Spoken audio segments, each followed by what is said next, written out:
Well, these are some of the core values that I remember teaching my Brownie troop. Yes, I was a Brownie leader for 13 6-year-olds, and I think I would rather speak to a room of 1,000 attorneys than do these Brownies. But I was looking at these core values that, you know, your parents taught you, the difference between right and wrong, the things that I'm teaching Boy Scouts and Girl Scouts, and we're doing at the Boys and Girls Club, just core values that make life so much easier.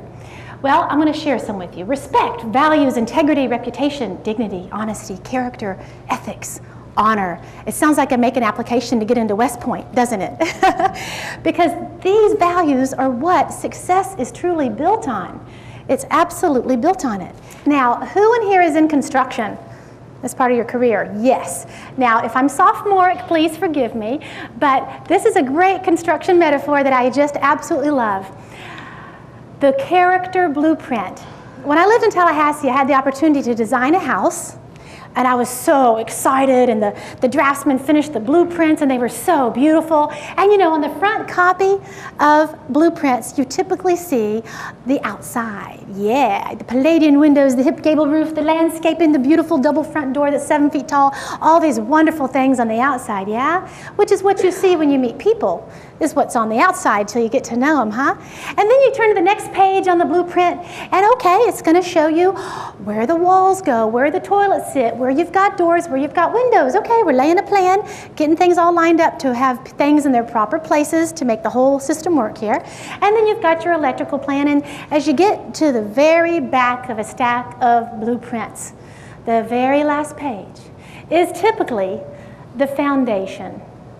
But the irony here is that really should be on the front page.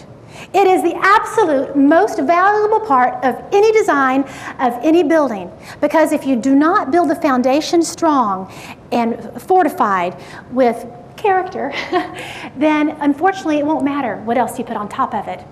Now, I've met people who were absolutely gorgeous and stunning and beautiful, and oh, they've got all the things going, but as soon as they open their mouth, they have nothing of substance to say. And then along comes a person that may not be the most beautiful person in the world, and they might be kind of plain, but as soon as they open their mouth and they speak from heart, conviction, passion, meaning, and integrity, it's like, wow, you're gorgeous. What's on the inside has so much impact on what gets shown on the outside. And building that strong foundation of character is key to make everything else in life work. Now, we are hurricane prone, and after seeing pictures after Hurricane Ivan over at Perdido Key and in Pensacola, in a lot of situations, the only thing left standing was the foundation. Everything else was gone. And so with the challenges and the problems and the things that are going on in our local government, in our economy, in your families and whatever it is, when you strip away everything else, the foundation of character is really what defines you. That is what makes you strong, and that's what will help you weather the storms of life, to stand tall, to stand proud, and to stand confident that life is going in the right direction. Isn't that a great metaphor? You like that one? Okay, thank you. Building foundations of trust. Earl Nightingale was a spectacular father of motivation back in the 1940s. Many of you may have heard of him before. And I love this quote. He said, "Tell me what gives you your sense of importance, and I'll tell you what you are." That is the most important thing about you. That determines your character. Okay, so what makes you feel important? You can just look around sometimes in our world, and you can almost pick out what makes some people feel important.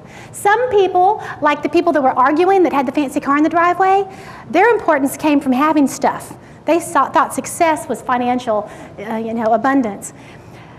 Some people might find their importance because they are serving food at a homeless shelter, or they're working with the Boys and Girls Club, or they're a youth mentor, or they have a great position in their job.